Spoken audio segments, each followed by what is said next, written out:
सत्संगत जी, प्रेम और सत्कार से कहना जी, धन निरंकार जी। सत्संगत जी, दास विनती कर रहा है, मुझसे कोई त्रुटि हो जाए तो क्षमा कीजिएगा। सत्संगत जी, अक्सर आपने पीपल का वृक्ष तो देखा ही होगा। क्या एक बार जल देने से कौन सी घटनाएं होती हैं? आखिर गांव में अक्सर पीपल के पास तो जल हम देते हैं, लेकिन कौन से घटनाएं होते हैं आप नहीं जानते हैं। आइए जानते हैं। गांव धर्मपुर में एक प्राचीन पीपल का वृक्ष था। इस वृक्ष को गांव के लोग पवित्र मानते थे और उनकी पूजा करते थे।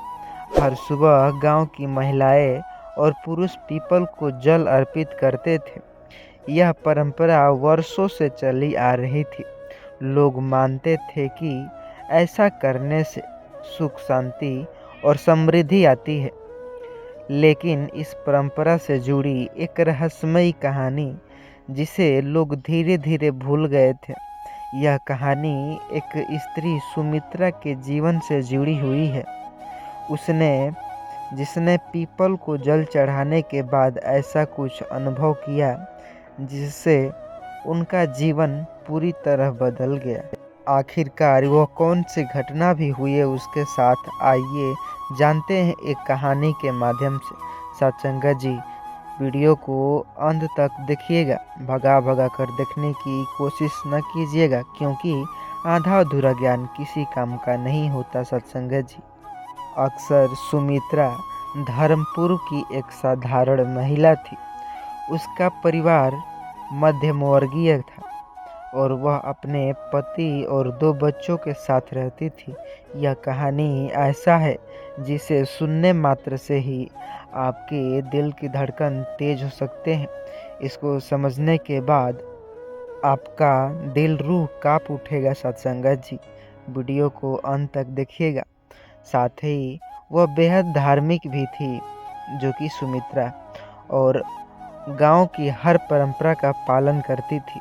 सुमित्रा का मानना था कि पीपल को जल चढ़ाने से पाप खत्म हो सकते हैं और घर में समृद्धि आ सकती है। एक दिन सतगुरु का गांव में आना, जो कि उनका आगमन हुआ। सतगुरु ने कहा, हर परंपरा का पालन अंधविश्वास से नहीं बल्कि ज्ञान से करना चाहिए। सुमित्रा ने सोचा, मैं तो सतगुरु के विचारों को नहीं मानती, लेकिन क्या पीपल को जल देना भी अंधविश्वास है? लोग कहते थे। लेकिन वह अपने मन से सोची, मैं तो सतगुरु के विचारों को मानती हूँ, लेकिन क्या पीपल को जल देने से अंधविश्वास है? आइए जानते हैं, क्या सतगुरु के विचार से यह सही है या गलत? आइए जानते हैं, क्या हमें भी पीपल को, जो कि वृक्ष को, जल देने चाहिए या फिर अंधविश्वास है? एक सुबह जब सुमित्रा ने पीपल को जल चढ़ाया तो उसे अजीब सी अनुभूति हुई। वह घर लौटी और उसने देखा कि उसके पति के व्यवसाय में अचानक बहुत बड़ा नुकसान हो रहा है। उसने अपनी माँ से पूछा, माँ, क्या यह सब पीपल को जल देने से हुआ है? माँ ने कहा, बेटी, ऐसा मत सोचो, पीपल पवित्र है, इसके कारण कुछ गलत नहीं हो सकता। लेकिन सुमित्रा का दिल इस बात को स्वीकार नहीं कर पाया। उसने सतगुरु से इस बारे में पूछने का निर्णय लिया। सुमित्रा ने सतगुरु से पूछा, गुरुदेव, क्या पीपल को जल देना सही है? क्या इससे हमारे जीवन पर प्रभाव पड़ सकता है? सतगुरु ने मुस्कुराए और कहे, पीपल को जल देना एक प्रतीकात्मक, जो कि कार्य है, लेकिन यदि तुम इसे केवल भक्ति के बिना या किसी डर के कारण कर रही हो तो इसका कोई लाभ नहीं होगा। सुमित्रा ने सतगुरु और से, जो कि गहराई से जानने की विनती करी, जो कि सुमित्रा गांव की महिला जो थी, जो कि सतगुरु ने सुमित्रा को समझाया, पीपल एक वृक्ष है, इसे जल देने का अर्थ है प्रकृति की सेवा करना सबसे। लेकिन अगर तुम्हारा मन शुद्ध नहीं है और तुम यह कार्य केवल भय या अंधविश्वास के कारण कर रही हो, तो यह तुम्हारे जीवन में विनाशकारी प्रभाव डाल सकता है। सतगुरु ने यह भी बात जो कि कुछ लोग जो कि पीपल को चढ़ाए और जल चढ़ाने के बाद अपने कर्म को सुधारने का जगह भाग्य को देश देते हैं। सुमित्रा ने इस बात सतगुरु के उपदेश को ध्यान में रखकर पीपल को जल चढ़ाया। उसने अपने मन में प्रार्थना किया कि हे प्रभु, मुझे अगर सही मार्ग दिखाइए, मेरी भक्ति को सच्चा और निर्मल बनाइए। इस बार उसे शांति और संतोष का अनुभव जो हुआ।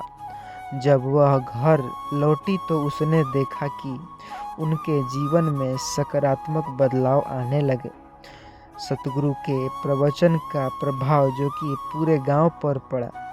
लोगों ने पीपल को जल देने को अंधविश्वास की जगह एक सकारात्मकता जो कि कार्य के रूप में देखना शुरू किया।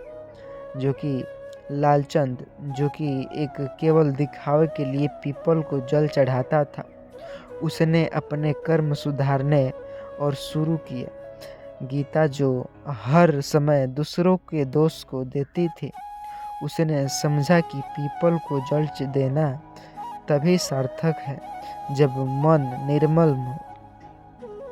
सुमित्रा ने सतगुरु के उपदेश को अपने जीवन में अपनाया। उसने महसूस किया कि असली भक्ति अपने कर्मों को सुधारने में है।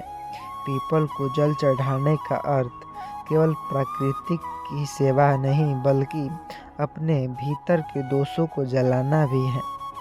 सतगुरु ने गांव के सभी लोगों को संबोधित करते हुए कहा, पीपल को जल देना तब तक सार्थक नहीं है जब तक आपका मन और कर्म शुद्ध न हो।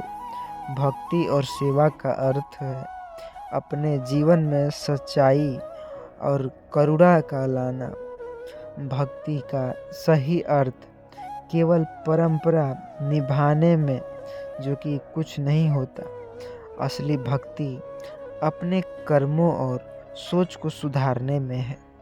पीपल को जल देना पर्यावरण और प्रकृति की सेवा का प्रतीक है।